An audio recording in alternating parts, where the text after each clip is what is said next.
আসসালামু আলাইকুম প্রিয় দর্শক, আমি ফার্মাসিস্ট আহমদুল্লাহ। আজকে আরও একটি মেডিসিনাল প্রোডাক্ট নিয়ে আপনাদের মধ্যে আলোচনা করব।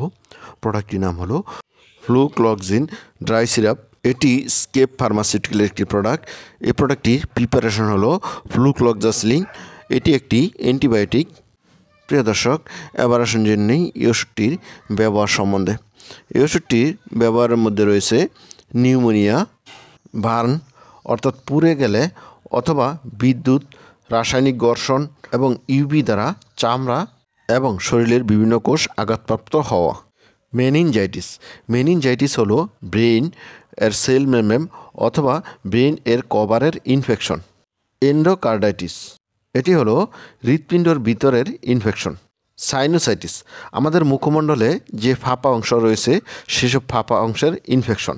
সেপ্টিসেমিয়া, ফুসফুস, কিডনি, খাদ্যনালী বা অন্য কোনো অঙ্গের ইনফেকশন হলে সেসব অঙ্গে রক্ত প্রবেশ করা, যেমন ফুসফুসে নিউমোনিয়া হয়। এখন নিউমোনিয়ার কারণে ফুসফুসে রক্ত প্রবেশ করে। টনসিলিটিস হলো টনসিলের ইনফেকশন। পরের ব্যাপারটি হলো সার্জিক্যাল প্রোপাইল্যাক্সিস। অস্ত্রোপচার পরবর্তী ব্যাকটেরিয়াল ইনফেকশন প্রতিরোধে এই ওষুধটি ব্যবহার করা হয়। স্ট্যাফাইলোকক্কাল স্কিন ইনফেকশন, স্ট্যাফাইলোকক্কাল জীবাণু দ্বারা চামড়ায় যে ইনফেকশন হয়, যেমন ফোড়া, ফোসকা, লাল ভাব তৈরি হওয়া, বিশেষ করে শরীরের বিভিন্ন জায়গায়, মুখমণ্ডলে, মুখের চারপাশে এবং নাকে ইনফেকশন হওয়া। বয়েল হলো ফোড়া, যা স্ট্যাফাইলোকক্কাস ইউরোসিস ব্যাকটেরিয়া দ্বারা হয়, যার কারণে চামড়ায় ফুলে গিয়ে ব্যথা হয়।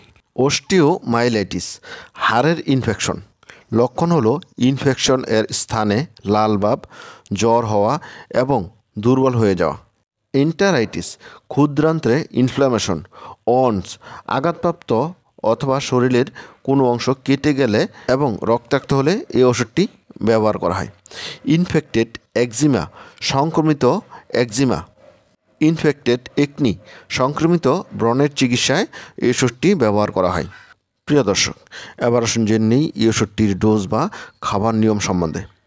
যাদের বয়স 2 বছরের নিচে তারা আধা চামচ করে দিনে 4 বার খেতে পারেন, আর যাদের বয়স 2 থেকে 10 বছর তারা 1 চা চামচ করে দিনে 4 বার খেতে পারবেন, আর যারা প্রাপ্তবয়স্ক আছেন তারা 2 চা চামচ করে দিনে 4 বার খেতে পারবেন।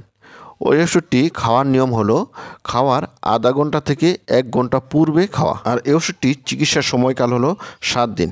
অবশ্যই এক্ষেত্রে চিকিৎসকের পরামর্শ নিয়ে নেবেন। এবার আসুন জেনে নেই এই ওষুধটির সাইড ইফেক্ট বা পার্শ্ব প্রতিক্রিয়া সম্বন্ধে। এই ওষুধের সাইড ইফেক্টের মধ্যে রয়েছে বমি ভাব, ডায়রিয়া, আর্টিকেরিয়া, জ্বর, জয়েন্টে ব্যথা, র্যাশ, অ্যানিমিয়া, সিএনএস টক্সিসিটি ইত্যাদি কমন। প্রিয় দর্শক, এবার আসুন জেনে নেই এই ওষুধটির প্রেগনেন্সি ক্যাটাগরি। এই ওষুধটি প্রেগনেন্সি ক্যাটাগরি হলো বি। সুতরাং এই ওষুধটি গর্ভাবস্থায় ব্যবহার না করাই উত্তম। যদি খুবই প্রয়োজন হয় তাহলে চিকিৎসকের পরামর্শ অনুযায়ী ব্যবহার করবেন। আর এই ওষুধটি মাতৃদুগ্ধে নিশ্চিত হয়, সুতরাং স্তন্যদানকারী মায়েদের ক্ষেত্রে এই ওষুধটি ব্যবহারে সতর্কতা অবলম্বন করা উচিত। প্রিয় দর্শক, এবার আসুন জেনে নেই এই ওষুধটির প্রস্তুত প্রণালী। এই ওষুধটি যেহেতু ড্রাই সিরাপ অর্থাৎ পাউডার আকারে থাকে, এই ওষুধটি তৈরির জন্য ফুটন্ত পানিকে ঠান্ডা করে নেবেন। তারপরে 15 চা চামচ অথবা 75 ml পানি বোতলের মধ্যে ঢেলে নেবেন।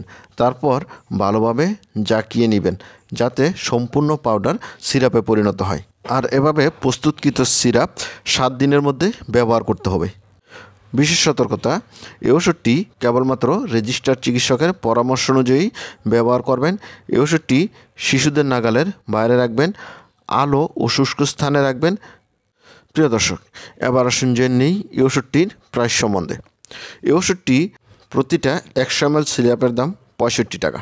প্রিয় দর্শক, এই ছিল ফ্লুক্লক্সিন ড্রাই সিরাপ সম্বন্ধে গুরুত্বপূর্ণ ইনফরমেশন। আসসালামু আলাইকুম।